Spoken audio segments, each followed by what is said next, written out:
सुनिए डॉक्टर श्याम सुंदर पराशर जी की यह मनमोहक कथा। आज की इस कथा में भक्तों आप लोगों को लोक परलोक दोनों कैसे संवारा जाएगा, इस विधि इस ज्ञान को आपको इस कथा में बताया जाएगा। आप लोग मन लगाकर इस कथा को ध्यान से सुने और प्रेम से बोलिए श्री राधे राधे। मात्सर्य रहित हैं ऐसे पवित्र पवित्र श्रोता ही इसके अधिकारी हैं। मात्सर्य माने मत्तः अग्रे सरती ति मत्सरः। मत्सर कहते हैं दूसरे की प्रशंसा और प्रतिष्ठा और कीर्ति से हमको चुभन होने लगे। किसी की तारीफ हो रही है और हमारी छाती जल रही है, हमारा खून सूख रहा है, कितनी तारीफ उसकी क्यों हो रही है। या कोई तरक्की कर रहा है, बढ़िया गाड़ी खरीद रहा है और बढ़िया सनन बढ़िया मकान बन गया और गाड़ी में जब निकलता है तो उसको देख देख के हमारी छाती फटी जा रही है। इसका नाम है मात्सर्य। काम उसका भी वही है, हमारा वही है। वो कहां से कहां पहुंच गए, हम जहां की तहां बैठे हैं। आजकल बहुत उड़ने लगा है ये, कुछ भी हो जाए मैं बर्बाद क्यों ना हो जाऊं पर इसको तो मिटा के छोड़ूंगा।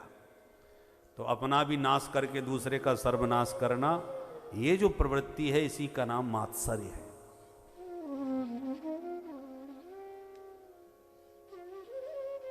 पड़ोसी देश के स्वयं के तो भोजन के लाले पड़ रहे हैं, दरिद्रता के कगार पर खड़ा है, मिटने वाला है, परंतु पड़ोसी को मिटा के छोड़ूंगा, उसकी तरक्की मेरे से बर्दाश्त नहीं हो रही। यही मात्सर्य है। अपनी भुखमरी मिटा नहीं पा रहे, दूसरों को मिटाने के लिए पीछे करोड़ों रुपए बर्बाद कर रहे हो। परंतु जब किसी के उत्कर्ष को देखकर, तरक्की को देखकर आपका मन प्रसन्न होने लगे, तब जान लो अब आप भागवत सुनने के उत्तम अधिकारी पात्र बने। निर्मत्सराणाम सताम। फायदा क्या होगा कथा सुनने से? वेद्यम वास्तवमत्र वस्तु शिवदम। वास्तव वस्तु वेद्यम। इस ग्रंथ का श्रवण करने से तुम्हें वास्तव वस्तु का बोध हो जाएगा। जीव का स्वरूप क्या है, जगत का स्वरूप क्या है, माया का स्वरूप क्या है, ये वास्तव नाम से तीनों को जाना जाता है। जीव जगत और माया के स्वरूप का ज्ञान हो जाएगा। ज्ञान होने से क्या होगा? बोले शिवदम, आपका परम कल्याण हो जाएगा। कल्याण हुआ कि नहीं कैसे पता चलेगा? ये तो परोक्ष विषय है। आपके दादाजी शरीर त्याग करके कहाँ गए क्या पता आपको? आप कार्ड में श्रद्धा पूर्वक लिखवा देते हैं स्वर्गीय अमुक जी, या साकेतवासी, या गोलोकवासी, या बैकुंठवासी, यही सब लिखाया जाता है। कितना भी दुष्ट व्यक्ति मरे, पर मरने के बाद उसके नाम में नरकवासी कोई नहीं लिखेगा, सब स्वर्गवासी ही लिखते हैं। तो ये श्रद्धा का विषय है कि वो कहाँ गया है आपको पता थोड़ी है ना। आप मोबाइल से पूछ सकते हो दादाजी कहाँ पहुँच गए, बता दो तो हम लिखवा दें। कोई बताने वाला नहीं है, ये आपकी श्रद्धा है, जो चाहो सो लिख दो। तो हमारा कल्याण हुआ कि नहीं हुआ ये परोक्ष विषय है, प्रत्यक्ष तो कुछ नहीं है। प्रत्यक्ष लाभ बताइए, प्रैक्टिकल। बोले प्रत्यक्ष लाभ यह है कि तापत्रयोन्मूलनम, दुख की आत्यंतिक निवृत्ति हो जाएगी। कल आपने प्रवचन में सुना था ना, नैयायिक जी महाराज सुना रहे थे ना, आत्यंतिक निवृत्ति का अर्थ बता रहे थे।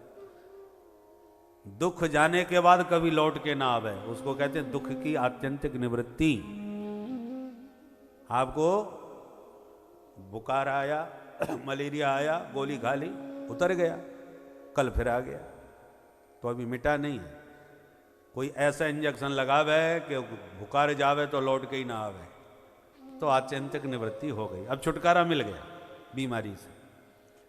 तो ऐसे ही ये भागवत वह औषधि है जिसका पान करते ही तुम्हारे दुखों की, कौन से दुखों की? जिनकी व्याख्या कल आप सुन चुके हैं, तापत्रय, तापत्रयोन्मूलनम।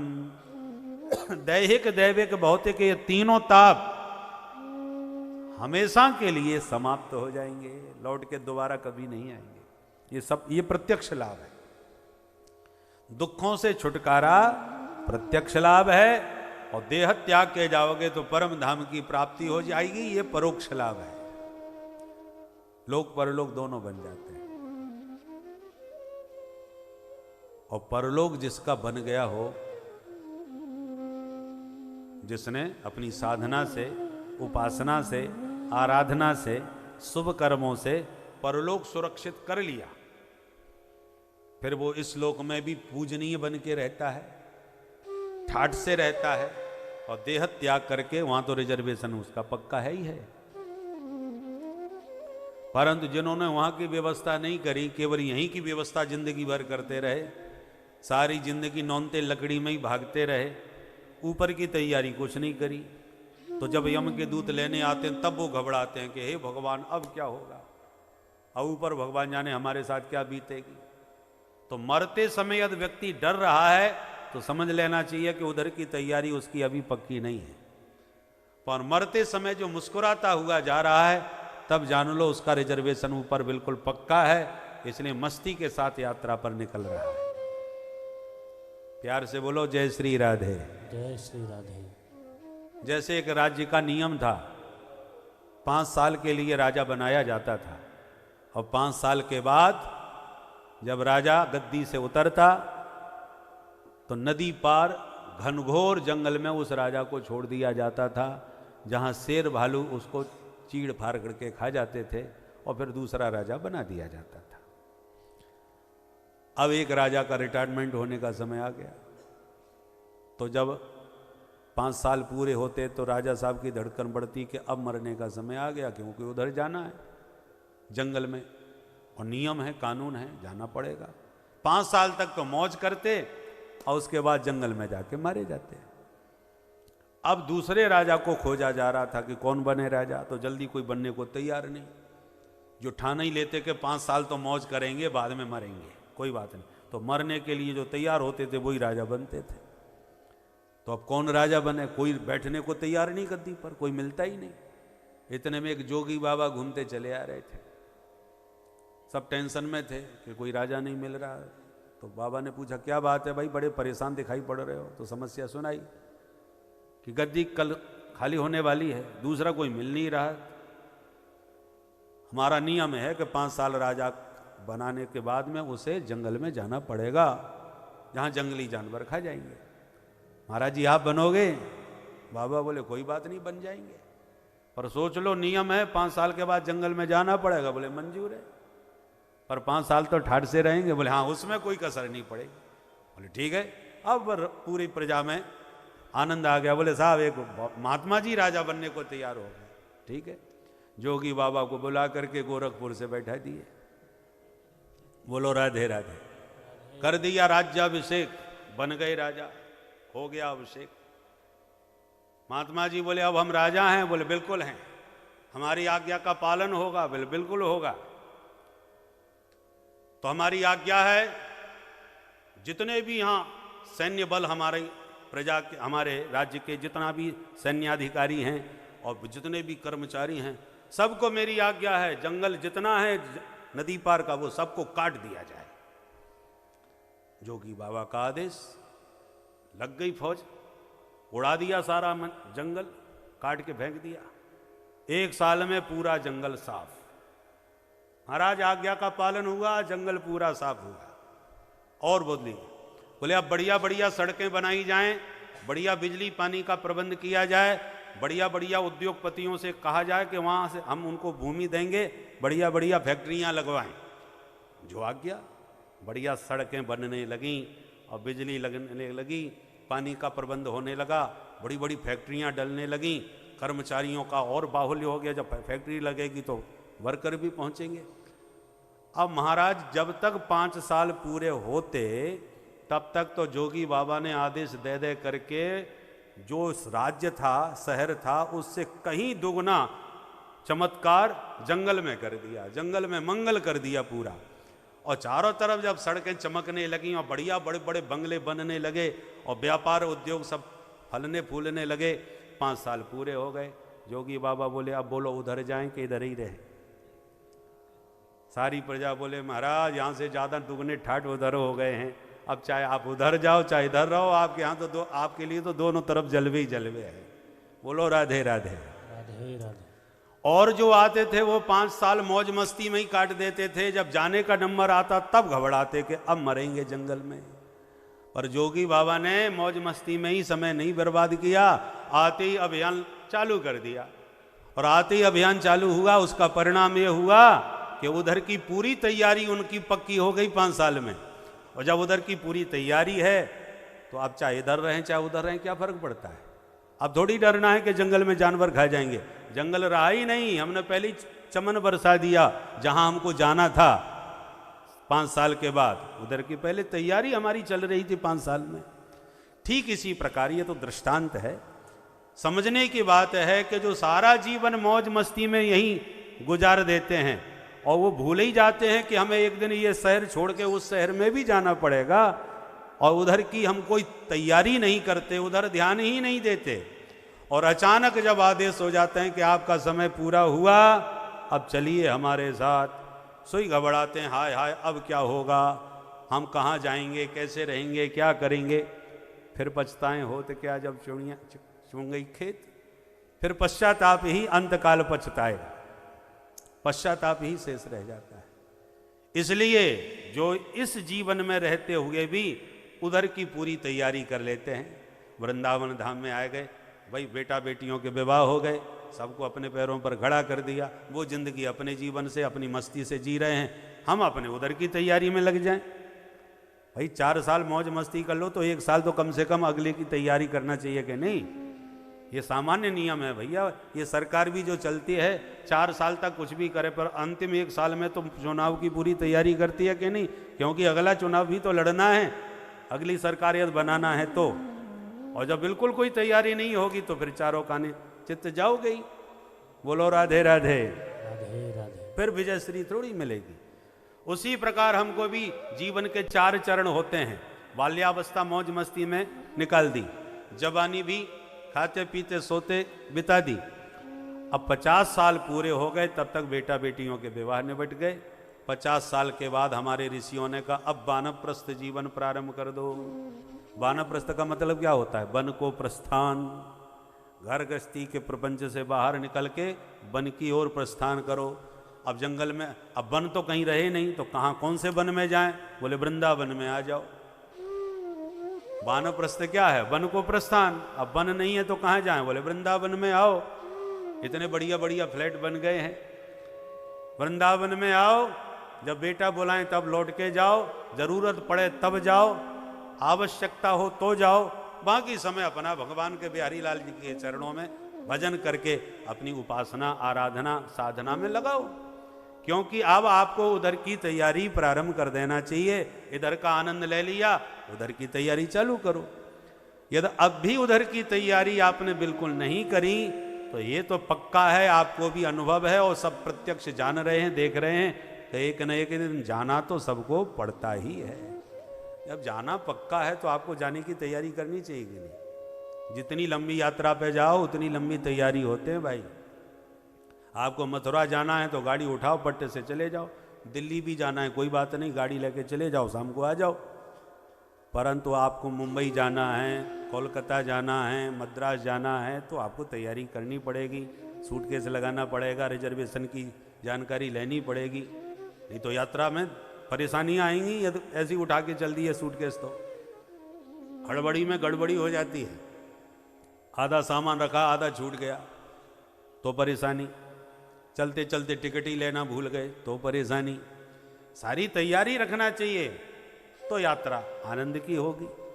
और कहीं विदेश जाना है तो और लंबी तैयारी करनी पड़ेगी, महीनों पहले से पासपोर्ट बनवाना है, वीजा लेना है, और भी तमाम प्रपंच होते हैं।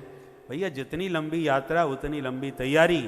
पर एक यात्रा सबसे लंबी है और तैयारी के नाम पर सब मस्ती में, किसी की कोई तैयारी नहीं। और जब उस लंबी यात्रा पर निकलने का वक्त आता है सोई घबरा जाते हैं, हमने तो अभी तक कोई तैयारी नहीं करी और तारीख का पता नहीं कि कब यात्रा का दिन आ जाए। बोलो राधे राधे।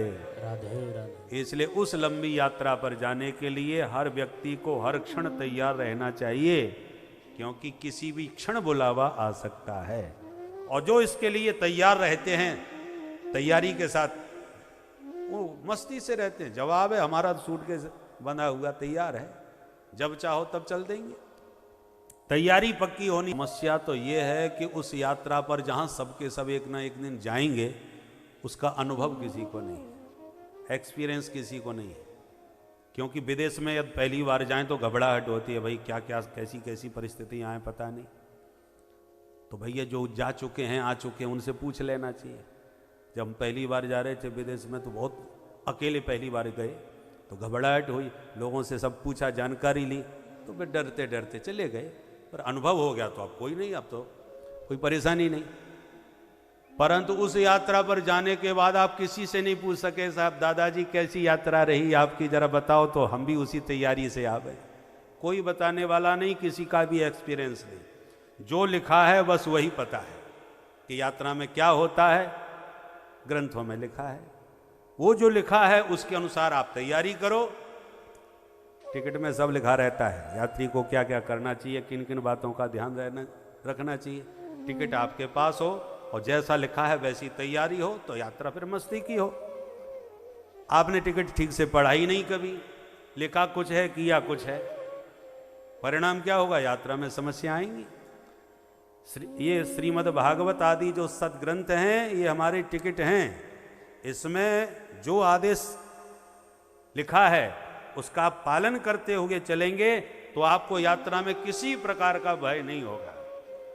पर आपने कभी ना पढ़ा, ना उसे कभी सुना, ना देखा, पता ही नहीं है कि टिकट पे लिखा क्या है, हम तो चल दिए, तो निश्चित रूप से फिर परेशानियां सामने आएंगी।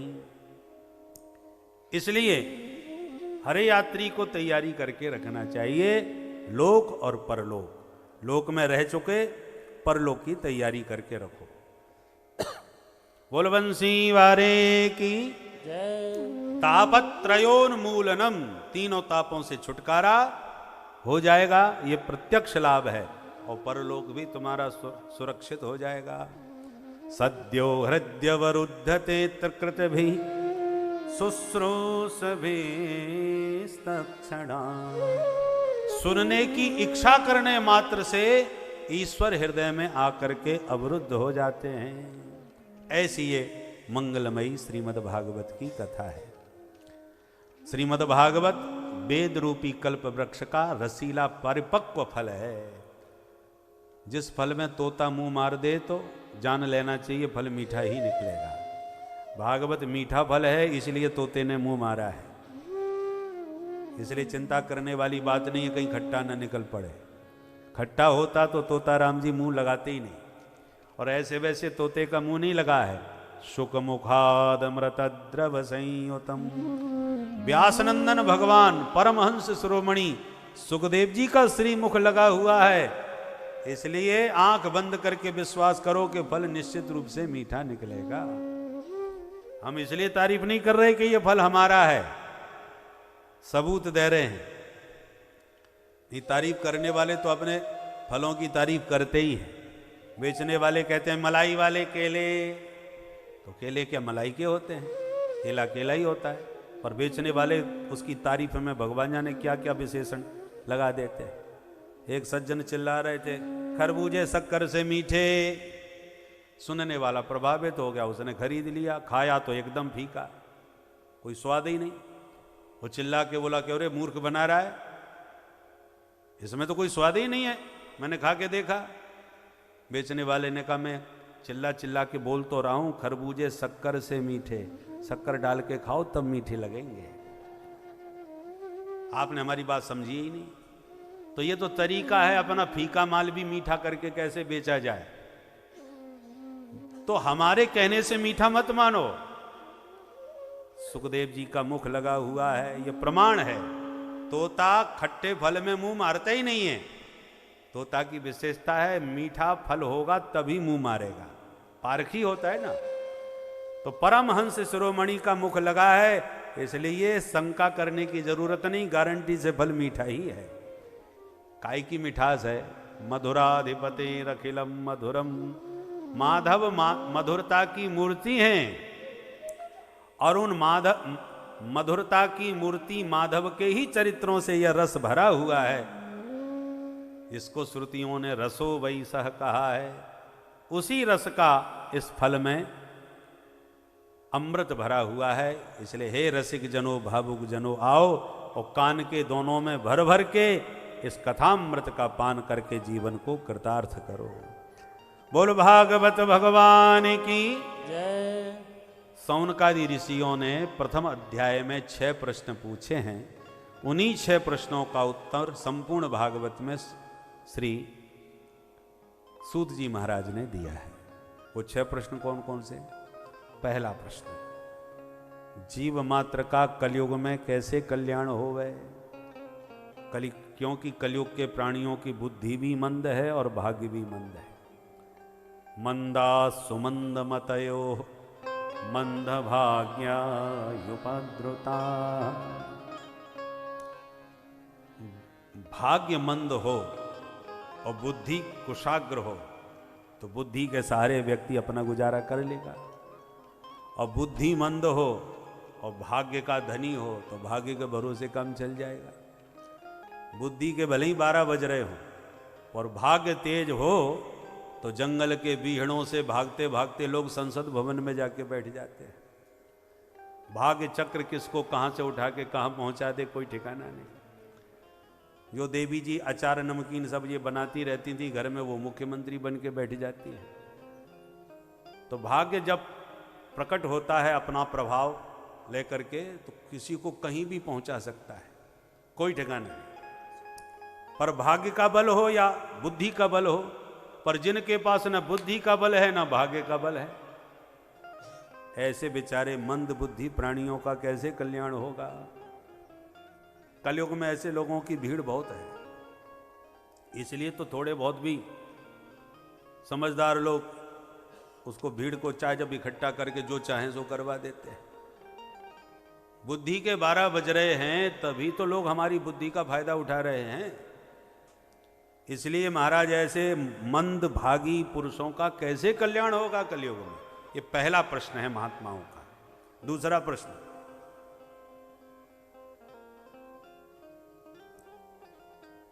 हमारे धर्मशास्त्र बहुत है। 4 वेद हैं, 6 शास्त्र हैं, 18 पुराण हैं। नाम तक हम ठीक से नहीं जानते तो उसमें पढ़ेंगे क्या, समझेंगे क्या?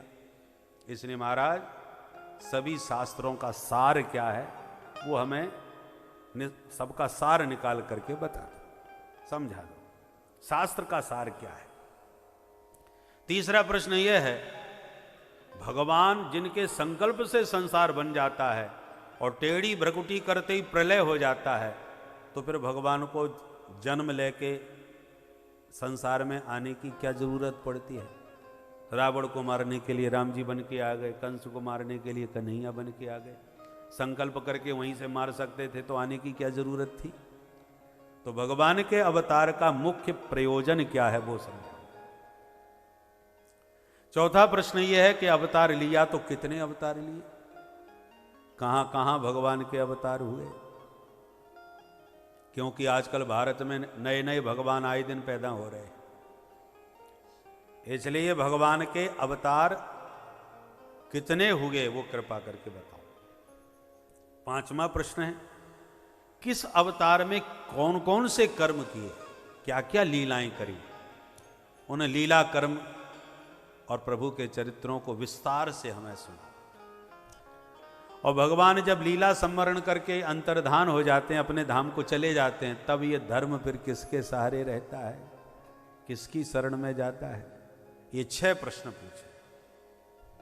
सुन करके सूत जी बड़े खुश हो गए और बोले, महात्माओं, लोक मंगल की भावना से तुम्हारे बहुत सुंदर प्रश्न हैं, बहुत ध्यान से सुनिए।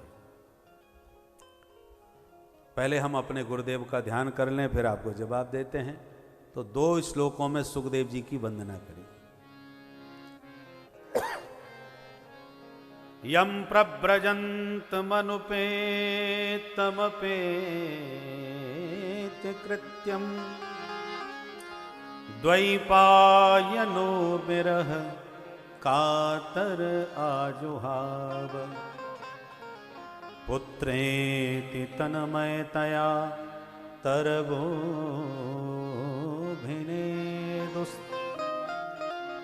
सर्वभूत हृदयं मुनिमानतोऽस्मि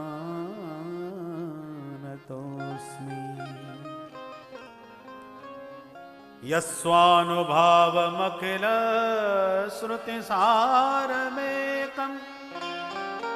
अध्यात्मदीप मतितितीर्षितान्तमोन्धम् संसारिणां करुणयाः पुराणगुह्यम् तं व्याससूनुमुपयामि गुरुं मुनीनाम्। जिन सुखदेव जी ने जन्म लेते ही परमहंस बन के वन को प्रस्थान कर दिया, विरह में व्याकुल पिताश्री व्यास जी महाराज जिन सुखदेव जी के पीछे पीछे पुत्र पुत्र पुकारते हुए जा रहे हैं, जंगल में आवाज लगा रहे हैं बेटा, तो जंगल के वृक्षों से प्रतिध्वनि निकलती है बेटा बेटा बेटा। ऐसा लगता है जैसे जंगल के वृक्ष व्यास जी को कुछ उपदेश दे रहे हैं कि व्यास जी महाराज बेटा हमारे भी होते हैं। वृक्षों के बेटा कौन है? फल। फल रूपी पुत्रों को वृक्ष पैदा करते हैं, पर परमार्थ के ही काम में लगा देते हैं। कोई भी आया भूखा, उसने तोड़ लिया, उसको दे दिया, उसका पेट भर गया, उसकी क्षुधा को मिटा दिया। तो जैसे हम अपने पुत्रों को परमार्थ में समर्पित कर देते हैं, वृक्षों के समान उपकारी कोई नहीं हो सकता। ऑक्सीजन देते हैं, हरियाली देते हैं, छाया गर्मियों में देते हैं, कितना हमारे हित में लगे रहते हैं, गर्मी से बचाते हैं, खाने को फल भी देते हैं, अपनी छत्र छाया में सुख देते हैं, पत्थर भी मारो तो बदले में फल देते हैं। और जब तक हरियाली रहती है तब तक हवा देते हैं, और जब सूख जाते हैं तो उनकी लकड़ी फिर काम देती है। कुर्सी बन गई, टेबल बन गया, कितने उपयोग में आते हैं। कुर्सी टेबल बन करके उनकी लकड़ियां बरसों तक हमारे उपयोग में आती हैं, और जब उनमें भी घुन लग जाता है, टूट जाती हैं, तो फिर जलाने के काम आती हैं। फिर जलाने के बाद में लकड़ी जलाई तो फिर कोयला बन गया, तो फिर कोयला काम में आता है। फिर कोयले को फिर जलाया तो राख बन गया, तो राख भी काम आती है। माने जीवन से लेके मृत्यु के अंतिम क्षण तक एक एक अंग उसका कितना उपयोगी होता है। पत्र पुष्प फलच्छाया, सब कुछ एक एक अंग उसका परमार्थ में समर्पित होता है। इसलिए वृक्षों के समान परोपकारी संसार में दूसरा कोई नहीं हो सकता। और वृक्षों के बिना जीवन नष्ट हो जाएगा हमारा। यदि हमने सारे विकास के नाम पर वनों को नष्ट कर दिया, तो इन वनों को यदि हमने नष्ट कर दिया तो हम भी जीवित नहीं रह सकते। आज जो प्रकृति में असंतुलन हो रहा है उसका यही कारण है। कभी भयंकर जल वृष्टि हो रही है, बाढ़ आ रही है, तो कभी बिल्कुल सूखा पड़ रहा है, तो कभी सुनामी आ रही है, कभी भूकंप आ रहा है। ये सब क्यों हो रहा है? क्योंकि प्रकृति का हमने असंतुलन कर दिया।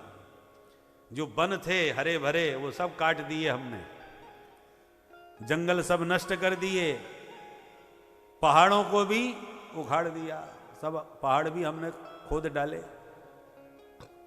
प्रकृति का असंतुलन ही हमारे जीवन के लिए घातक हो सकता है। इसलिए विकास अवश्य होना चाहिए, पर वो विकास सर्वांगीण होना चाहिए, सभी के लिए होना चाहिए। ऐसा विकास मत करो कि हम तो विकसित हो जाएं और जीव जंतु हमारे कारण नष्ट हो जाए।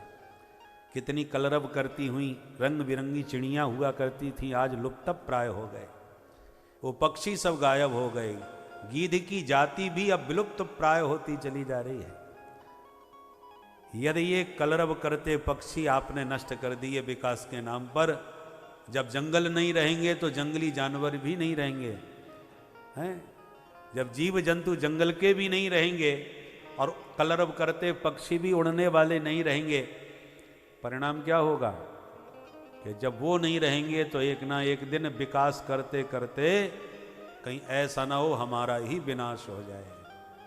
अभी हम उनका, जैसे तिल्ली होती है, जलात करके पहले दूसरे को हम आग दिखाते हैं तिल्ली से और उसको जला देते हैं, पर जिस तिल्ली ने दूसरे को जलाया वो कौन सी बच गई? वो भी तो जल के खाक हो गई, बच तो वो भी नहीं सकी ना। उसी प्रकार हम दूसरों को नष्ट करके भस्मासुर की तरह स्वयं ना नष्ट हो जाएं।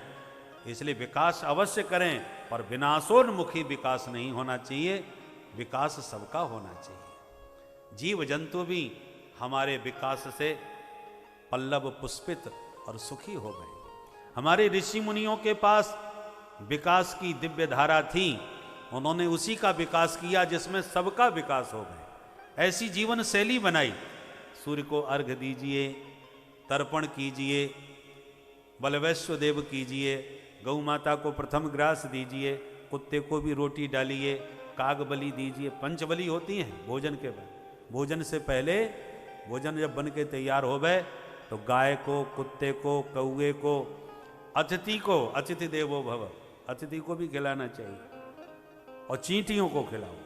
ये पंच यज्ञ होते हैं गृहस्थ के जीवन में, इसी को बलवैश्व देव कहते हैं। ऋषियों ने जीवन शैली ही ऐसी बनाई ताकि आप केवल अपना पेट न भरें, आपके द्वारा दूसरे भी खा पी करके प्रसन्न रहें। जीवन शैली ऐसी बनाई, कर्मकांड की विधा ही ऐसी है, सबको खिला करके खाओ। वर्णाश्रम धर्म व्यवस्था में सबको एक दूसरे से जोड़ा। हमारे यहाँ जितना विवाह शादी होती है, नाई का हिस्सा होता है, धोबी का हिस्सा होता है, जितने भी जाति के हैं सबको एक दूसरे से जोड़ करके जीवन शैली ऐसी बनाई थी, क्रिया शैली ऐसी बनाई थी कि सब एक दूसरे से जोड़ करके एक के विकास से सबका विकास होगा। लोग कहते हैं ऋषियों ने जो हवन यज्ञ वगैरह सब बना रखे हैं, खाने को तो दाना नहीं मिल रहा, घी के दर्शन नहीं हो रहे हो, तुम सुहा सुहा करके हवन में सब फूके जा रहे हो। कुछ लोग कहते हैं ब्राह्मणों ने अपने को पुजवाने के लिए, अपनी जेब गर्म करने के लिए सब नाटक किया है। बोलो राधे राधे। पर जरा सोचिए, यदि यज्ञ ब्राह्मणों के ही हित के लिए होता तो सबसे पहले जब यज्ञशाला का निर्माण होता है, यज्ञ करना है तो यज्ञशाला बनाई जाती है ना, कौन बनाएगा? सबसे पहले कारीगर आएगा, यज्ञ की भूमि का लेपन करके बढ़िया यज्ञशाला का निर्माण करेगा। नीचे से ऊपर तक कितना रुपया यज्ञशाला में खर्च बनाने में होता है। फायदा किसका होगा? सबसे पहले श्रमजीवी का। 4 वर्ण के अनुसार क्रम से देखिए, ब्राह्मण, क्षत्रिय, वैश्य, शूद्र 4 वर्ण हैं। सबसे पहला फायदा किसको हुआ? जो श्रमजीवी है, क्योंकि कारीगर कौन होते हैं? चौथे नंबर के ही लोग होते हैं, वही श्रमजीवी होते हैं। कारीगरों में जब सबसे ज्यादा मजदूरी वर्ग वही होता है। तो सबसे पहला फायदा तो उनका हुआ जिसने निर्माण किया। उसके बाद पंडित जी ने कहा कि ये लिस्ट है, सामान लेके आओ, इतना खर्चा लगेगा, इतना इतना सामान लगेगा, इतना तिल, इतना घी, इतना जौ, इतना चावल, इतना शक्कर, इतना मेवा, सब लिस्ट बना के लंबा चौड़ी दी, इतने बर्तन लगेंगे। अब आप गए दुकान पर, सारी लिस्ट पंडित जी की दी हुई पकड़ाई, उसने सब सामान खरीद के दिया। तो दूसरा फायदा किसका हुआ? सेठ जी का, जिनसे खरीदा गया। ऊपर से नीचे नहीं, नीचे से ऊपर की तरफ बढ़िए। पहला लाभ हुआ कारीगर का, जिसने बना के निर्माण किया यज्ञशाला का। दूसरा लाभ हुआ सेठ जी का, जिसने पूरे दुकान से सामान पैक करके भिजवाया। अब इतना बड़ा यज्ञ हो रहा है, सुरक्षा कर्मी होने चाहिए, नेतृत्व करने वाले लोग चाहिए जो सब व्यवस्था प्रबंधन करें। और प्रबंधन कार्य किसका होता है? क्षत्रियों का, बुद्धिजीवियों का। रक्षा का विभाग क्षत्रियों का होता है। तो नेतृत्व करते हुए यज्ञशाला का सारा प्रबंधन उनके हाथ में हुआ।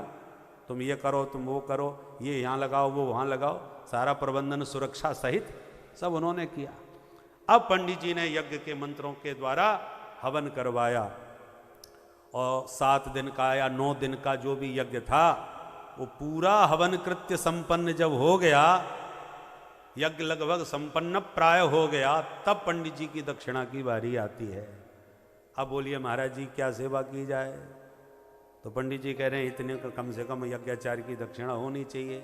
और आपने कह दिया महाराज यज्ञ में बहुत खर्चा हो गया, आप देख रहे हो कितना भंडारा रोज का चल रहा था और कितना तो सामान आ गया और कितना तो यज्ञशाला में हमने लगा दिया महाराज, अब तो इतना बचा है, इसी में महाराज संतोष कर लीजिए। तो पंडित जी को कोई ठेका नहीं है कि नहीं हमको इतना ही चाहिए, अंत में उन्हें संतोष करना ही पड़ता है। और प्राय यही होता है, शादी विवाह में आप देख लीजिए, लोग खूब नोट उड़ाएंगे बैंड बाजा के ऊपर, नाचने वालों के ऊपर, जब पंडित जी की दक्षिणा बात तक की बात ऐसे ही हाथ जोड़ लेते हैं, महाराज जी अब आप तो बस कृपा करो, ऐसे ही आशीर्वाद देते रहो। और फिर हम लोग कहते हैं क्या पंडितों ने अपनी जेब गर्म करने के लिए सब किया है।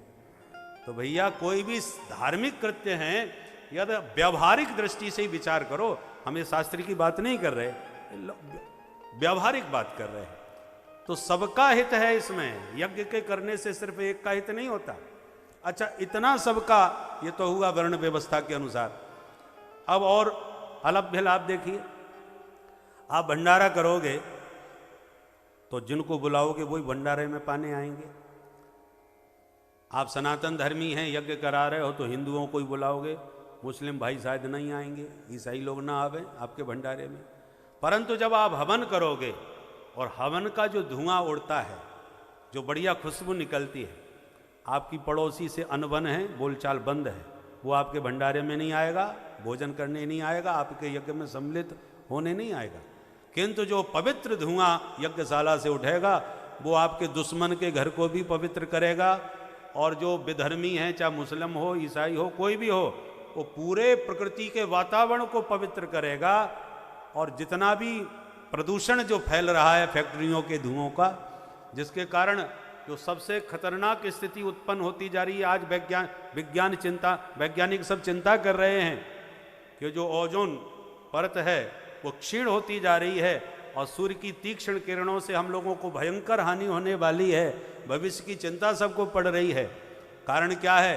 क्योंकि फैक्ट्रियों के धुएं तो खूब उड़ रहे हैं, यज्ञ का धुआं खत्म हो गया, यज्ञ करना लोगों ने खत्म कर दिया। पहले प्रत्येक घर में अग्निहोत्र हुआ करता था, ब्राह्मणों का नित्य कर्म था संध्यावन, 3 त्रिकाल संध्या करना, नित्य अग्निहोत्र करना, यह ब्राह्मणों का नियम था। भोजन बनने के बाद प्रतिदिन प्रत्येक गृहस्थ को वलवश्यदेव किया करना पड़ता था। उन सब का पवित्र धुआं निकलता था तो प्रकृति को शुद्ध कर देता था। फैक्ट्रियों के धुएं नहीं थे, यज्ञशाला का धुआं होता था, इसलिए प्रकृति स्वस्थ रहती थी, समय पर जल वृष्टि आदि होती रहती थी, प्रकृति का प्रकोप भाजक नहीं बनना पड़ता था। आज हमने ऋषियों की बनाई मर्यादा को त्याग दिया तो गड़बड़ हो गया।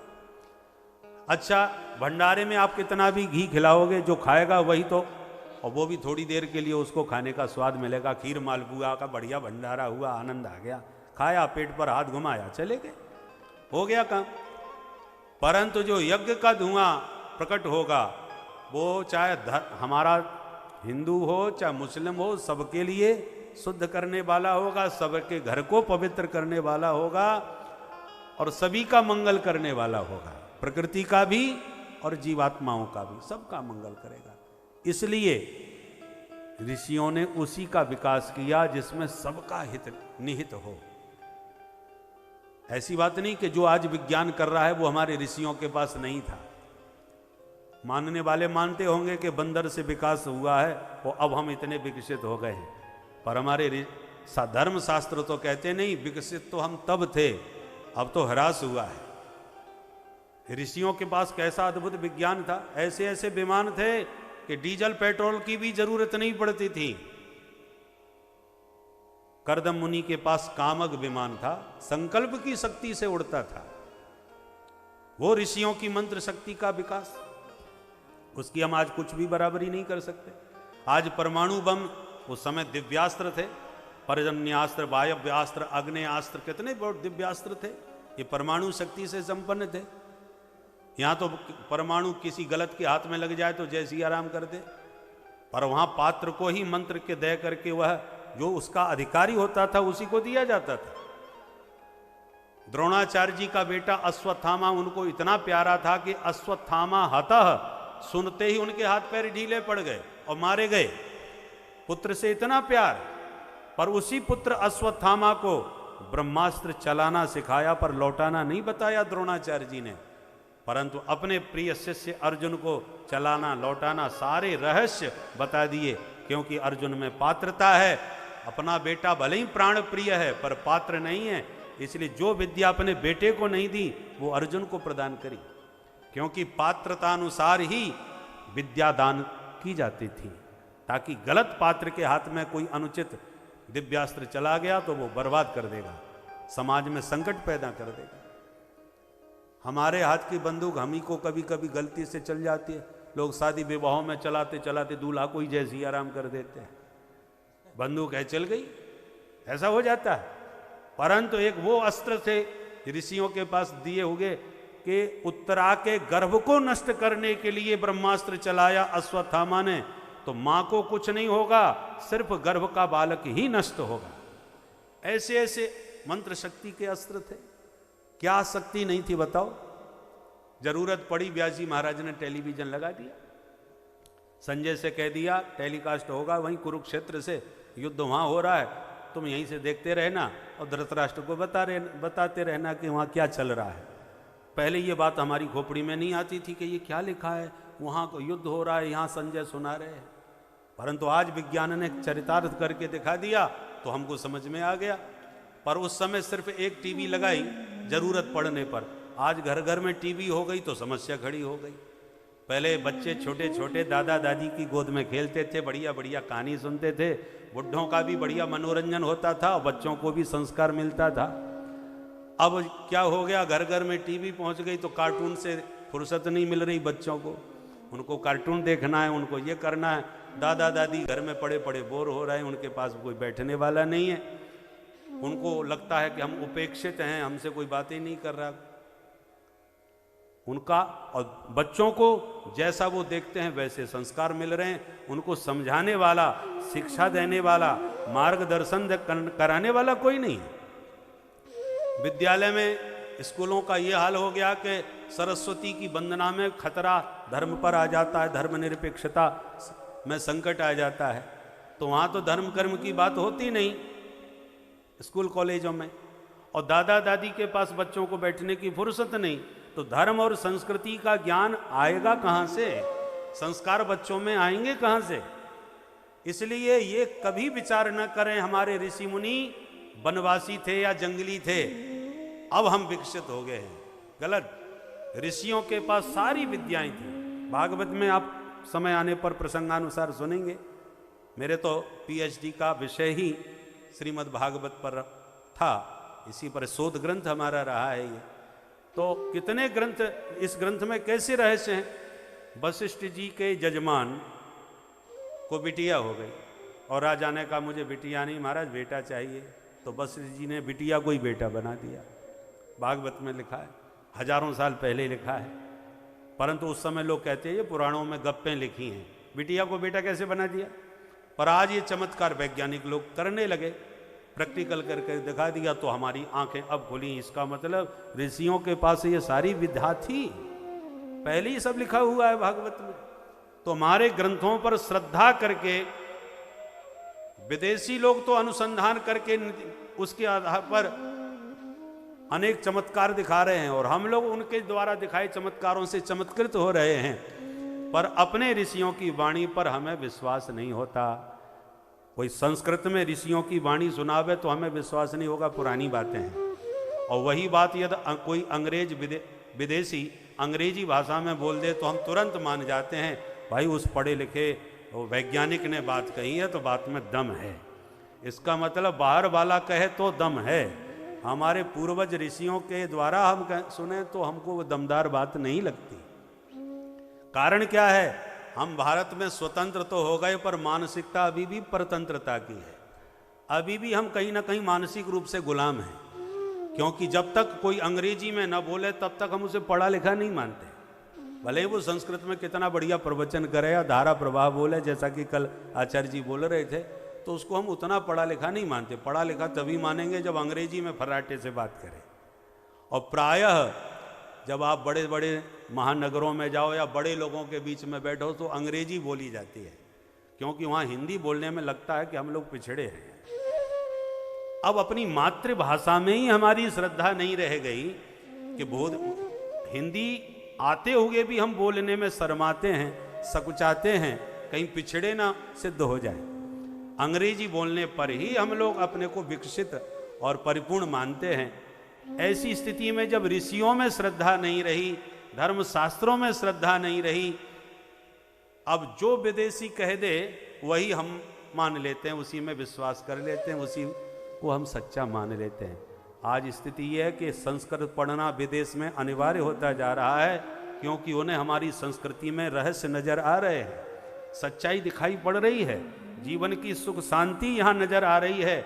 इसलिए विदेशी तो इस रहस्य को जान करके उसका पूरा लाभ उठा रहे हैं और अपनी भौतिकवाद की चकाचौंध से परेशान होकर के भारत भूमि का आश्रय लेकर के तिलक कंठी धारण करके हरि बोल करके जीवन का परम लाभ प्राप्त कर रहे हैं। और हम लोग अपनी संस्कृति सभ्यता को भुला करके वो विदेशी चकाचौंध की ओर भाग रहे हैं, मृग मरीचिका की तृष्णा में भाग रहे हैं। इसलिए सबसे पहले अपनी विचारधारा को हमें स्वस्थ करने की आवश्यकता है। ऋषियों ने जो भी लिखा है, देखो विज्ञान आज जो कह रहा है जरूरी नहीं उस पर डटा रहेगा। आज का शोध ये बता रहा है कि ये बात ऐसे है, फिर दूसरा नया अनुसंधान हो गया तो बोला कि नहीं वो बात गलत थी, अब सही बात ये है। हर क्षण अनुसंधान हो रहा है, रिसर्च हो रहा है और नई नई बातें निकल के आ रही। पर ऋषियों ने जो लिखा है धर्मशास्त्रों में, जितना प्रासंगिक तब था उतना ही अब है। वो बात तब भी उतनी ही सत्य थी, आज भी उतनी ही सत्य है। बदलने वाली बात नहीं है कि आज कुछ कहा कल कुछ और कह दिया। बोलो राधे राधे राधे राधे। इसलिए हमें ऋषियों के वचन पर पूरी निष्ठा होनी चाहिए।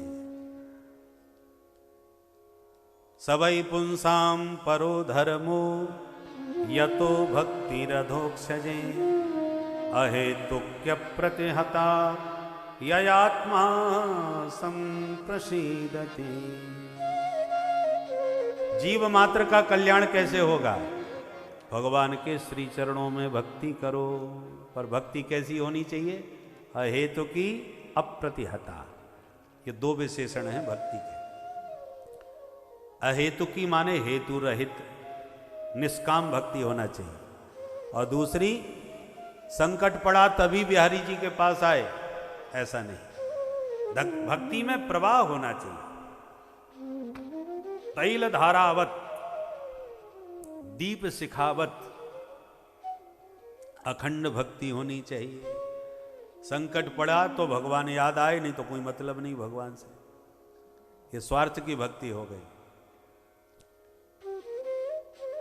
कर से कर्म करहु विधि नाना, पर मन राखो जहां कृपा निधाना। काम करते चलो नाम जपते चलो, हर समय कृष्ण का ध्यान धरते चलो। मुरली वाले को मन से रिझाते चलो, कृष्ण गोविंद गोपाल गाते चलो।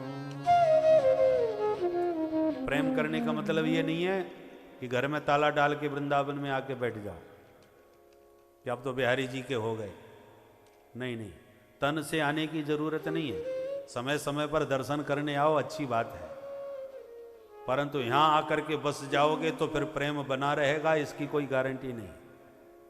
आकर के आप यहीं बस गए, घर परिवार सब छोड़े आए, पर प्रेम अभी था तो जरूर था थोड़ा, पर इतनी निष्ठा पक्की नहीं हुई थी। केवल कथा सुनी और भावुकता में भागे आए, ले लिया फ्लैट, रहने लगे यहाँ पर। गए बिहारी जी दर्शन करने, पता चला किसी ने चैन काट ली। सोई उच्चाटन हो गया, अरे राम राम, यहाँ तो बड़े चोर हो चक्के रहते हैं, बताओ हम तो कितनी श्रद्धा से बिहारी जी के दर्शन कर रहे थे, हमारी तो चैन ही चली गई। नेक में उच्चाटन हो गया। अरे भाई, गुलाब का फूल लेने के लिए कांटों से बच के जाना पड़ेगा, कमल लेने के लिए कीचड़ का सामना करना पड़ेगा, किसी दिव्य वस्तु को पाने के लिए आसपास की स्थितियों से गुजरना पड़ता है ना, कोई दिव्य वस्तु ऐसी थोड़ी मिल जाती। अब ठाकुर जी हैं तो कहते हैं मुझसे प्रेम है तो मेरे पास आओ, मेरे पास आओ तो मेरे बन के आओ। आप दिखावा करने आओगे कि मोबाइल इतना महंगा है और पर्स इतना बढ़िया है और चैन इतनी बढ़िया है, तो फिर ठाकुर जी अपने, ये तो चौरागे गण्यम पुरुषम हैं, चोरों के सरदार हैं, अपनी मित्र मंडली को इशारा कर देते हैं जाओ, और वे चला जाता है सो घबराते हैं। ऐसा भगवान के पास आप चैन पाने के लिए आए थे, संसार से तो बेचैन थे, परेशान थे, इसलिए तो चैन पाने यहाँ आए। अब बाहर का चैन लेके आओगे तो फिर बेचैन भगवान कर ही देंगे। ये बाहर की चैन तो आपको बेचैन करेगी, परेशानी में डालेगी। भगवान के पास आओ तो एकदम बिहारी जी के होकर के आओ, प्रदर्शन नहीं, संसार के प्रपंच ज्यादा नहीं, जितने सीधे सिंपल बन के आओगे ठाकुर जी को उतने ही भाओगे। भगवान की बाहर की सुंदरता को पसंद नहीं करते, भगवान मन की सुंदरता पर रीझते हैं। मन निर्मल हो तो सबरी भी उनको पसंद आती है जो बुढ़िया है, और मन गंदा हो तो तन को सूपनखा की तरह चाहे जितना चमका लो, इतनी बन ठन के गई, पर भगवान ने एक बार भी सूपनखा को नहीं देखा। भगवान बाहरी की सुंदरता को नहीं देखते, अंतरात्म दृक्, अंतरात्मा के सौंदर्य को भगवान निहारते हैं, मन की निर्मलता से रीझते हैं। निर्मल मन जन सो मोहि पावा। तो भगवान की भक्ति निष्काम होनी चाहिए, निष्कपट होनी चाहिए, उसी से प्रभु रीझते हैं। मनुष्य जीवन में बहुत पैसा कमाना महत्वपूर्ण नहीं है, बहुत मान प्रतिष्ठा बनाना भी महत्वपूर्ण नहीं है। तो मनुष्य जीवन का परम लक्ष्य क्या है? बोले जीवस्य तत्व जिज्ञासा। वो परम तत्व क्या है, उसको जानना ही मनुष्य जीवन का वास्तविक लक्ष्य होना चाहिए। पशु पक्षी भी खाना पीना, बच्चों को पैदा करना और पालना सब जानते हैं, परंतु उससे वो महान नहीं हो जाते। मनुष्य को महान क्यों माना गया है कि पशु पक्षी केवल खाना पीना सोना जानते हैं, मनुष्य एक ऐसा है जिसको प्रभु ने इतना विवेक दिया है कि वो अपने परम तत्व को जान सके, अपने स्वरूप को पहचान सके और भवाटवी के आवागमन से छुटकारा पा सके। इसलिए जीवस्य तत्व जिज्ञासा, मनुष्य की मानवता तभी सार्थक है जब वह परम तत्व को जान ले। तत्व क्या होता है महाराज? बोले वदन्ति तत्तत्त्वविदः तत्त्वं यद ज्ञानमद्वयम् ब्रह्मेति परमात्मेति भगवान इति सभ्यते। तत्व एक ही है, उसी एक तत्व को ज्ञानी ब्रह्म कहते हैं, योगी परमात्मा कहते हैं, भक्त उसी को भगवान कहते हैं। तो भगवान में, ब्रह्म में, परमात्मा में कोई अंतर होता है क्या? बोले मूल रूप से तो कोई अंतर नहीं, पर फिर भी विचार करोगे तो थोड़ा तो अंतर है। कैसे? जैसे आप परीक्षा में पास हो गए, मित्रों ने कहा चलो मिठाई खिलाओ, तो आप ब्रजवासी की दुकान पर पहुंच गए, खाओ। कोई कहता है रसगुल्ला खाएंगे, दूसरा बोला नहीं रबड़ी खाएंगे, तीसरा बोला नहीं इमरती खाएंगे। अब मिठाई की दुकान है और सभी मिठाई खा रहे हैं, पर कोई इमरती, कोई रबड़ी, कोई रसगुल्ला है, तो मिठाई है। और मिठाई मिठाई में भी अंतर है। रसगुल्ला वाला रसगुल्ला की महिमा गा रहा है, रबड़ी वाला कहता है रसगुल्ला को छोड़, रबड़ी को तो चाक कितनी जोरदार है। अब वो आपस में ही लड़ मरे कि नहीं रबड़ी ज्यादा अच्छी, नहीं रसगुल्ला ज्यादा अच्छा। तो ये ना समझी है। अरे तुम्हें मुंह मीठा करना है, जिसको जिसमें आनंद आवे खाओ प्रेम से, इसमें ये क्या झगड़ना कि नहीं रसगुल्ला ही बढ़िया है। अनेक रूप रूपाय विष्णवे प्रभ विष्णवे, तत्व एक ही है, स्वाद अलग अलग है। निर्गुण निराकार रूप में जो तत्व व्याप्त है तो उसका नाम है ब्रह्म, जो व्यापक है, दिखाई नहीं पड़ता, कण कण में सब जगह समाया हुआ है। किंतु वह जब सगुण निराकार बनता है तो उसका नाम हो जाता है परमात्मा। और जब राम कृष्ण आदि के रूप में सगुण साकार बन के आंखों के सामने प्रकट हो जाता है अवतार लेके, तब उसका नाम हो जाता है भगवान। एक दूसरे दृष्टांत से समझे। पानी से बिजली प्रकट की गई, बनाई गई। बिजली तो पहले भी थी, पर वो निर्गुण निराकार ब्रह्म के रूप में थी। परंतु जब घर्षण आदि के द्वारा बिजली उत्पन्न कर दी गई तो करंट बन करके तारों में बिजली प्रवाहित होने लगी। बिजली उत्पन्न हो गई तो वो हो गई सगुण निराकार। पहले थी निर्गुण निराकार, अब हो गई सगुण निराकार। बिजली उत्पन्न हो गई, छूने पर करंट लग जाएगा, क्योंकि बिजली उत्पन्न हो चुकी है। अब पहले करंट नहीं लग रहा था, थी तो पहले भी, पर निर्गुण निराकार थी, इसलिए होते हुए भी हमें उसका अनुभव नहीं हो रहा था। पर जब सगुण निराकार बनी तो करंट के रूप में झटका मारने लगी। अब बिजली उत्पन्न हो चुकी है, किंतु जब वह बिजली का करंट बल्ब के साथ जुड़ा तो प्रकाश देने लगी, तो सगुण साकार होकर के आंखों का विषय भी बन गई। देखो लाइट जल रही है, बिजली आ गई। अब आपको छूने की जरूरत नहीं है कि करंट लगे तभी पता चले बिजली है। अब तो प्रकाश बता रहा है कि बिजली है, सगुण साकार बन गई, हमारे उपयोग में आने लगी। तो तत्व तो एक ही था, जो निर्गुण निराकार थी वही सगुण निराकार बनी, वही सगुण साकार बन गई। इसी प्रकार वही एक तत्व है जो निर्गुण निराकार रूप में ब्रह्म कहलाता है, सगुण निराकार के रूप में परमात्मा कहलाता है, सगुण साकार के रूप में वही तत्व भगवान के रूप में जाना जाता है। अब सबका स्वाद अलग अलग है। हमारे ब्रजवासियों को तो अपने छैल छबीले नट नागर राधा वल्लभ लाल में प्रीति है, तो जिन्होंने अपनी आंखों से इस सुंदर छैल छबीले का दर्शन किया हो और उसको उद्धव जैसा ज्ञानी आके कहे कि वो तो जिसको तुम कृष्ण कृष्ण कह के बावली बन रही हो गोपियों, वो निर्गुण निराकार है, घट घट व्यापी है, सबके हृदय में समाया हुआ है, उस हृदयस्थ हरि का ध्यान करो। तो गोपियों को कहना पड़ेगा निर्गुण कौन देश को बासी, हमें निर्गुण निराकार से लेना ही देना नहीं है, हमारी अखियां तो हरि दर्शन की प्यासी। इन आंखों ने उसकी छवि को देखा है, ये नेत्र उसकी रूप माधुरी के दीवाने बन चुके हैं। अब निर्गुण निराकार में मन लगने वाला नहीं, क्योंकि आंखें उसकी रूप माधुरी की रसिक बन चुकी है। तो तत्व तो एक ही था, जिसको जिसमें स्वाद आ गया।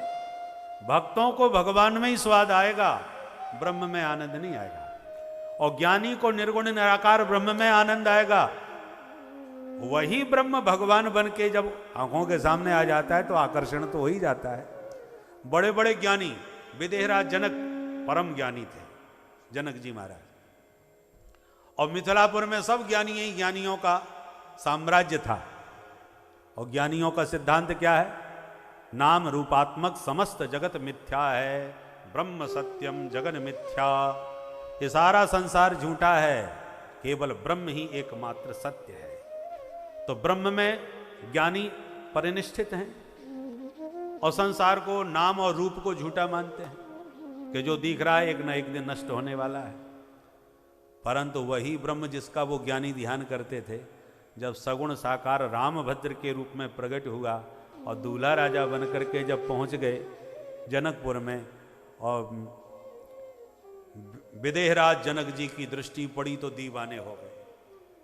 विश्वामित्र जी से कहते हैं बताओ तो महाराज ये बालक कौन है? विश्वामित्र जी बोले तुम परम ज्ञानी हो, ज्ञान की दृष्टि से पहचानो ये तत्व क्या है, कौन है, जानो पहचानो। बोले महाराज फिर भी आप कुछ संकेत तो करो, हमारी समझ में नहीं आ रहा। क्यों, कैसा लग रहा है तुम्हें, इनको देखकर कैसा लग रहा है? तो हाथ जोड़ करके जनक जी बोले महाराज आप भी ज्ञानी और हम भी ज्ञानी, विश्वामित्र महामुनि ज्ञानी। तो विश्वामित्र जी भी महामुनि ज्ञानी हैं और विदेहराज जनक जी भी परम ज्ञानी हैं। ज्ञानी ज्ञानी की चर्चा चल रही कि बताओ ये कौन है। तो जनक जी ने कहा महाराज हम ज्ञानियों का सर्वश्रेष्ठ आनंद होता है ब्रह्मानंद। जब आंख बंद करके स्वरूपस्थ हो जाता है ज्ञानी तो ब्रह्म साक्षात्कार से जो आनंदानुभूति होती है उससे बड़ा आनंद उनके जीवन में दूसरा कोई नहीं होता। पर जनक जी कह रहे हैं जो सर्वोत्कृष्ट ब्रह्मानंद है, इस झांकी को देखने के बाद आज वो भी हमें फीका फीका सा लग रहा है। इनहि बिलोकत अति अनुरागा, इनहि बिलोकत अति अनुरागा, इनहि बिलोकत अति अनुरागा, इनहि बिलोकत अति अनुरागा, इनहि बिलोकत अति अनुरागा, इनहि बिलोकत अति अनुरागा, अति अनुरागा, अति अनुरागा, अति अनुरागा, अति अनुरागा, परवश ब्रह्म सुखहि मनु त्यागा, परवश ब्रह्म सुखहि मनु त्यागा, परवश ब्रह्म सुखहि मनु त्यागा, परवश ब्रह्म सुखहि मनु त्यागा। कि परम ज्ञानी विदेहराज जनक जी कह रहे हैं कि गुरुदेव इनको देखने के बाद ब्रह्म सुख भी फीका लग रहा है, इतना प्रेम उमड़ रहा है हृदय में, इतना आनंद आ रहा है। विदेहराज जनक परम वैरागी है, पर उस वैरागी को आज अनुरागी बना दिया भगवान की रूप माधुरी ने। इन्हें विलोकत अति अनुरागा, जनक जी जो वैरागी थे वो कहते हैं आज मुझे अनुरागी बना दिया इनकी रूप माधुरी ने। कारण क्या है? तत्व एक ही है, जो ब्रह्म था और जिस ब्रह्म की अनुभूति का आनंद लेते थे वो ज्ञानी, वही ब्रह्म जब सगुण साकार बन के सन्मुख आ गया तो आकर्षण वही हुआ, स्वाद वही मिला। भाई पानी था आपके पास, फ्रिज में रख दिया, बर्फ बन गया। बर्तन पे रख करके चूल्हे पर चढ़ा दिया, भाप बन के उड़ने लगा। अब भाप कहो या बर्फ कहो या पानी कहो, तत्व तो एक ही है, पर नाम हो गए तीन, पानी, बर्फ और भाप। और तीन नाम हो गए, तीनों के अलग अलग स्वरूप हो गए, अलग अलग उपयोग हो गए। तत्वतः विचार करोगे तो वस्तु एक है, पर आपको सर्दी में हो गया जुकाम खांसी, गला खराब, डॉक्टर ने कहा एक काम करो थोड़ा भाप लो गर्म गर्म, फायदा होगा। अब भाप की व्यवस्था नहीं, चूल्हा कहां से लाएं? फ्रिज में बर्फ रखी थी सो उठा लिया। बोले भाप कहो बर्फ कहो बात तो एक ही है, भाप नहीं मिल रही चलो बर्फ से काम चला लें। बोलो काम चलेगा? चलेगा नहीं और उल्टा हो जाएगा, लेने के देने बढ़ जाएंगे। जो ठीक करने के चक्कर में थे और जुकाम बिगड़ जाएगा। अब वस्तु भले ही एक ही है, बर्फ ही भाप बन सकती है और होती भी है, परंतु बर्फ की जगह बर्फ और भाप की जगह भाप का ही प्रयोग करना होगा। आपने कोई ठंडा पेय पिया, पीने वाले पीते हैं, फिर कहते हैं नहीं नहीं वो इसमें आनंद नहीं है, थोड़ा बर्फ और डाल दो तो जरा ठंडक ज़्यादा हो, तब पीने में आनंद आएगा। और बर्फ की जगह कोई पानी डाल दे तब, क्यों पागल हो गए पानी डाल रहे हो इसमें, बर्फ डालो। आप कहोगे ये भी तो पानी ही है, अरे होगा पानी, पर इस समय पानी नहीं, हमें बर्फ ही चाहिए। कोई प्यासा है भैया एक गिलास पानी देना, आप उसे बर्फ पकड़ा दो, तो क्या पागल हो, हम पानी मांग रहे हैं तुम बर्फ दे रहे हो। तो भले ही तीनों वस्तु एक हैं, परंतु प्यासे को पानी पिलाना पड़ेगा। जो पेय पदार्थ में बर्फ डालना है उसे बर्फ ही डालना होगा, जिसको भाप लेना है उसे भाप ही देना होगा। यदि उल्टा सीधा आपने कर दिया तो सब गड़बड़ हो जाएगा। उसी प्रकार ज्ञानी को ब्रह्म ही चाहिए, योगी को परमात्मा ही चाहिए, भक्तों को अपना भगवान ही चाहिए, और उसी में उनको स्वाद आएगा और आनंद आएगा, दूसरे में उनको वो बात नहीं बनेगी। इसलिए एकम सद विप्रा बहुधा वदंती, भगवान ने भी अनेक रूप रूपाय विष्णवे प्रभ विष्णवे, भगवान ने इसलिए अपने अनंत रूप प्रकट कर दिए, तुमको जिसमें जो स्वाद आवे हमारा आनंद लो, हम वही हैं। भाई भोजन करना है आपको, 56 भोग लगाए जाते हैं, 3600 व्यंजन बनाए जाते हैं, जिसमें जिसको स्वाद मिले प्रेम से पाओ। केवल पेट नहीं भरना, खाने का भी तो स्वाद लेना है। भोजन वही करो जो रुचिकर भी हो और हितकर भी हो, खाने से स्वास्थ्य भी ठीक रहे और स्वाद भी आवे, वो भोजन सबसे जोरदार है। रुचिकर तो बहुत है पर हितकर नहीं है तो गड़बड़ है, हितकर तो बहुत है पर रुचिकर नहीं है तो जबरदस्ती खाना पड़ रहा है। इसलिए दोनों बातें हों तो भोजन आनंददायी होता है। तो जिनके यहाँ केवल दाल रोटी से ही पेट भरना है वो पेट भरें, पर हमारे यहाँ तो 56 भोग के व्यंजन हैं, जिसमें जिसको स्वाद आवे प्रेम से चकाचक घोंटो छानो आनंद करो। केवल पेट मत भरो, भोजन का पूरा स्वाद लो। बोलो राधे राधे। राधे राधे। हमारे ठाकुर जी भी रस रूप हैं और इनके रस में अनेक व्यंजन हैं। कभी राम बन के, कभी श्याम बन करके, कभी भोले बाबा बन के, कितने रूपों में आए हैं। अब जिसमें तुमको स्वाद मिले उसका आनंद लो, जबरदस्ती मन लगाने की जरूरत नहीं है। अब जिनके पास कोई विकल्प ही नहीं है तो उनको तो यही कहना पड़ेगा, खुद आ, तू ही स्वयं उतर के आ, तेरे अलावा हमारा दूसरा कोई है नहीं, खुद आ, खुदा खुदा। उनके पास दूसरा कोई विकल्प नहीं है तो उनको जिसमें मिल रहा है उसमें स्वाद लेने दो, पेट भर, मन लगे चाहे न लगे। कई लोगों हैं तो उनका, पर आ गए इनके पास, और जो दीवाने बने तो पागल हो गए। रसखान जैसे दीवाने सब छोड़ छाड़ करके इनके प्रेम में पगला गए कि हमने उसको देख लिया। धूली भरे अति शोभित श्याम जू, तैसी बनी सिर सुंदर चोटी, खेलत खात फिरे अंगना, पग पे जनी बाजत पीरी कचोटी। बाछवि को रस खान बिलोकत, भारती काम कला निधि कोटी।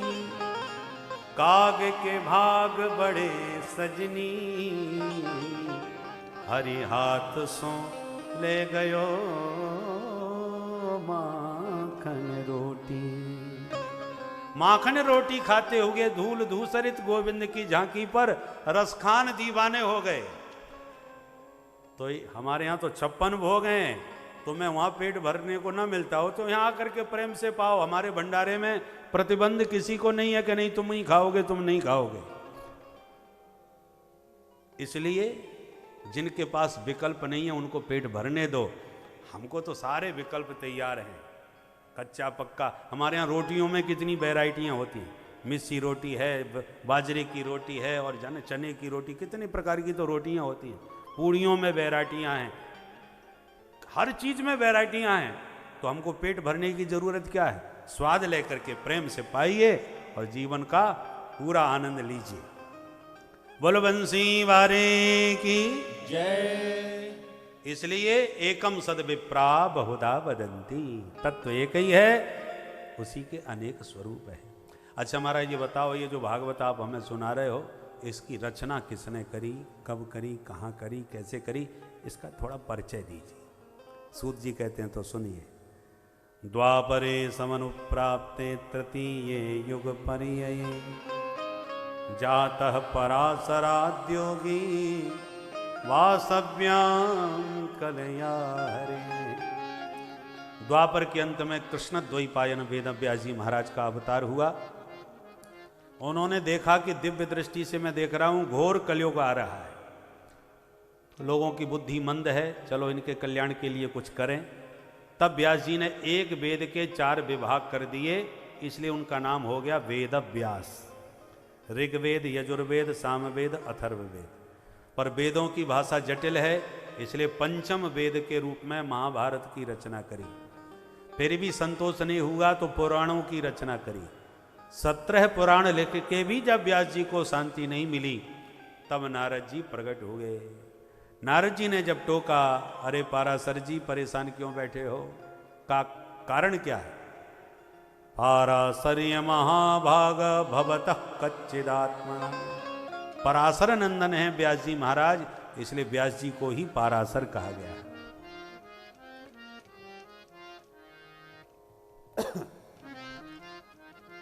व्यास जी ने नारद जी को प्रणाम करके अपनी सारी समस्या सुनाई कि मैंने इतने ग्रंथ लिखे पर मन को शांति नहीं मिल रही। नारद जी बोले हम बताते हैं कारण, बताओ। बोले आपने ग्रंथ तो जोरदार लिखे हैं पर उसमें केवल विधि निषेध की ही बातें ज्यादा हैं। ये करो, ये मत करो, ऐसा करने पर ये होगा, वैसा करने पर वो मिलेगा। पर किसी भी ग्रंथ में गोविंद के गुण नहीं गाए, और जब तक प्रभु के गुण नहीं गाओगे तब तक चैन नहीं पाओगे। नारद जी कहते हम पूर्व जन्म में दासी पुत्र थे, और संतों का सत्संग सुनते सुनते ऐसे दीवाने हो गए कि उन संतों के आशीर्वाद से ब्रह्मा के बेटा बन गए। ब्रह्मा के बेटा बन करके गोविंद के नाम का संकीर्तन किया। ठाकुर जी ऐसे रीझ गए कि मुझे बीणा प्रदान कर दी, और कहा बेटा नारद इस बीणा पर हमारे गीत गाते हुए जगत में खूब मेरे नाम का प्रचार प्रसार करो। नारद जी कहते हैं व्यास जी महाराज जब से ये बीणा मेरे हाथ में आई है, तब से केवल बीणा बजाते हुए उन्हीं के गुण गाता रहता हूं। ये बीणा कैसी है? बीणा की विशेषता नारद जी बता रहे हैं। देवदत्ता में मां